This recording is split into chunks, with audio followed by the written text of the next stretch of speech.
नमस्कार मंडळी. नर्मदे हर.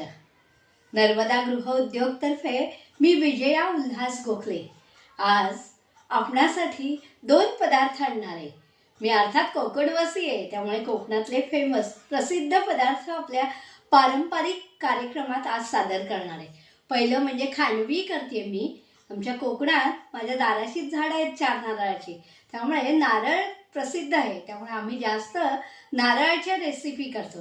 आणि उद्या आपल्या लाडक्या गणपती बाप्पाची चतुर्थी आहे, त्यामुळे खांडवी उपासाला चालते, म्हणून मी आता उद्यांसाठी खांडवी तयार करते. उद्या उपास आहे, चतुर्थी, त्यामुळे हे वरीच्या तांदूळाची खांडवी करते. एरवी साध्या तांदूळाच्या कण्यांची पण खांडवी करतात, पण मी आज वरीच्या तांदूळाची खांडवी करते.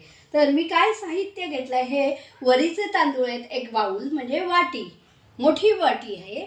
आणि हे साजूक तूप आहे, हे लोणकढं तूप केलं ना मी त्या दिवशीचं, हे ते लोणकढं तूप आहे. हा गूळ आहे, 1 वाटीला 1.25 वाटी घेतलाय, म्हणून मी वरती ओल अगस्त गूळ घेतलाय.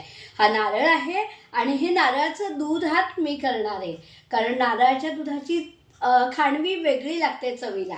आणि ही आपली वेलदोड्याची म्हणजे वेलचीची पावडर आहे. तर मग चला बघूया. आणि हे मी साधं पाणी घेतलंय, साधं पाणी उकळायचं आणि इकडे वरीचे तांदूळ परतवून घ्यायचा. तर आपण चालू करूया. नर्मदे हर, गणपती बाप्पा मोरया. हे वरीच्या तांदूळाच्या दुप्पट पाणी मी उकळत ठेवलंय, म्हणजे 2 बाउल पाणी घेतलंय आणि ते आता उकळत ठेवूया. 3 ते 4 चमचे साजूक तूप आहे बरं का.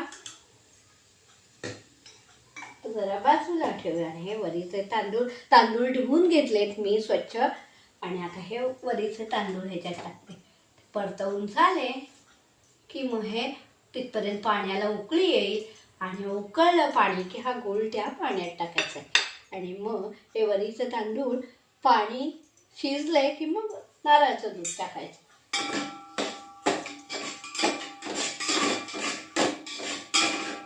छान परतवून घेतले परतले म्हणजे वास येतोय सुंदर तुपाचा आणि वरीच्या तांदळाचा.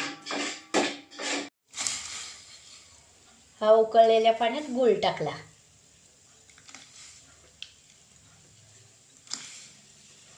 हा मी जास्त घेतलाय, कारण ज्याला गोड खाणारे असतात त्याला 1.25 पटच गूळ लागतो, आणि त्यात नारळाची गोडी पण आहे, त्यामुळे हे सगळं गोड पदार्थ हा गोडच चांगला लागतो, हा गोड चांगला लागत नाही. आणि मग ते गुळाचं उकळलेलं पाणी ह्या ह्याच्यात टाकून द्यायचं, म्हणजे तो भात शिजते चांगला.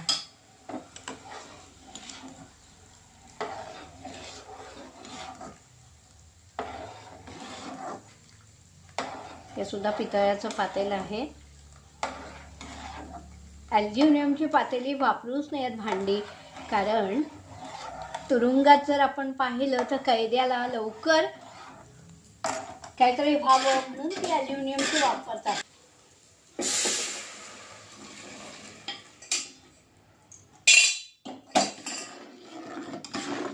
त्याच्यावर झाकण ठेवून मस्त आता हे शिजायला फार वेळ लागत नाही, आपला नॉर्मल भात शिजतो तसंच हे शिजणार आहे. आले चांगले, आणि आता लगेच शिजेल, 5 ते 7 मिनिटं लागतील. झाकण टाकते मी त्याच्यावर. आपण ह्याच्यात वड्याचा ट्रे आहे माझा नेहमीचा, त्याला तूप लावून घेऊया. आणि मग हे झालं सगळं शिजून, वरीचा तांदूळ शिजला की त्यात नारळ आणि दूध घालायचं आहे, वेलची घालून ह्याच्यावर थोपायच्या आणि वड्या पाडायच्या, वरती नारळ लावायचा शिवाय. आपण हे आता ह्याला तूप लावून घेऊया. आणि मग छान वड्या या फ्रीजमध्ये 8 दिवस राहतात, काही होत नाही. आता उद्या उपास आहे म्हणून मला ही ऑर्डर आहे ती द्यायची. आता ते आम्हाला घरात सुद्धा होतील आणि ऑर्डरच्या.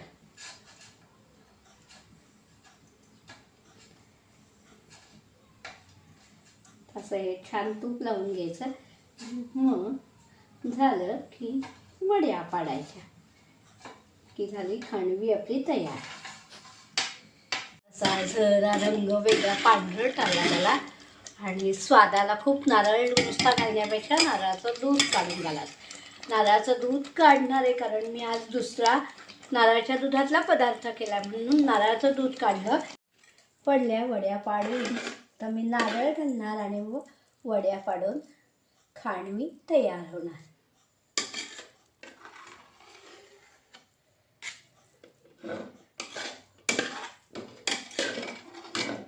ही खांडवी नागपंचमीचा करतात आणि नागपंचमीचा खास पदार्थ हा खांडवी मी आत्ता केला आहे. उद्या उपास आहे म्हणून.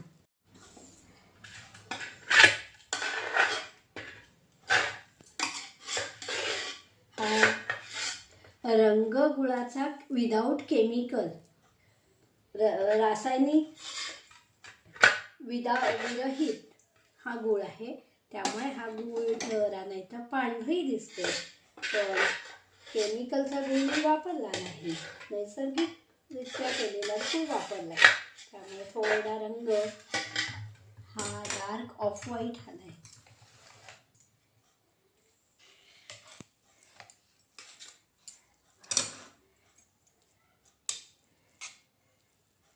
हे असं सारखं पडायचं. गार झालं की त्याच्या वड्या पाडायच्या आणि मी आता गार त्याच्यावर नारळ घालणार. गार झालं की वड्या पाडणार आणि फ्रीजला ठेवून उद्या खाणार.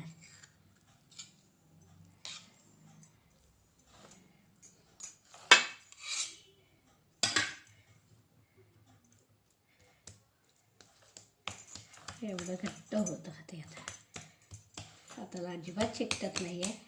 आणि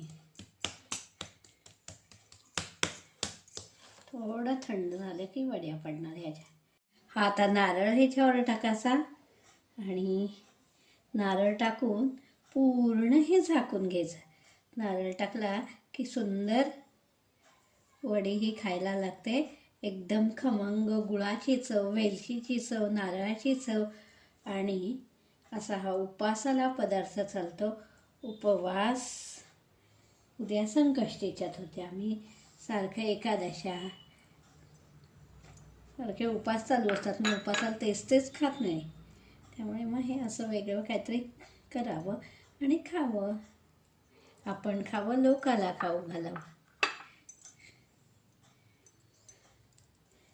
वड्या पाडून ठेवायच्या.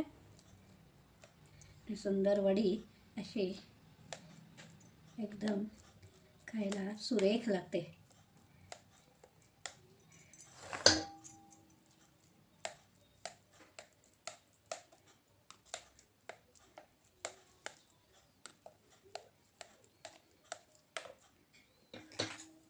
आता थोडं हे झालं की वड्या काढायच्या आणि खायच्या.